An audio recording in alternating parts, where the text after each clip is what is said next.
सरकार आरक्षणासाठी हैदराबाद गॅझेट लागू करण्याच्या हालचाली करत आहे, हे गरिबांचं यश आहे, असं वक्तव्य मराठा आंदोलक मनोज जरांगे यांनी केलंय।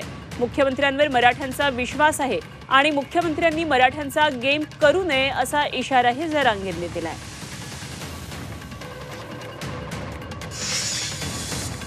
मी रोज म्हणतोय की तुम्ही सगळ्या सोयऱ्याची अंमलबजावणी करा। मराठा आणि कुणबी एकच 83 क्रमांकाला सरसकट मराठ्यांना कुणबी प्रमाणपत्र द्या। हैदराबादच्या गॅजेटसह सातारा संस्थान आणि बॉम्बे गव्हर्नमेंटचं गॅजेट सुद्धा लागू करा। हे आमचं लगातार 1 वर्षापासून सुरू आहे आणि जे आता लागू करण्याचं हालचाली चालू आहेत ते हे माझ्या गोर गरीब महाराष्ट्रातल्या मराठ्यांचं यश आहे। इथं ना माझं यश आहे ना कोणाचं यश। संभाजीनगरच्या पालकमंत्र्याचं आणि खासदाराचं ऐकून दगा फटका नाही करायचा मराठ्या सगळं।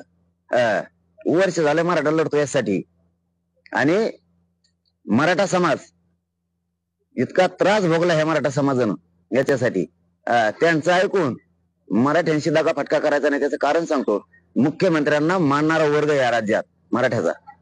मी रोज सांगतोय मुख्यमंत्रीच आरक्षण देऊ शकतात मराठ्यांना।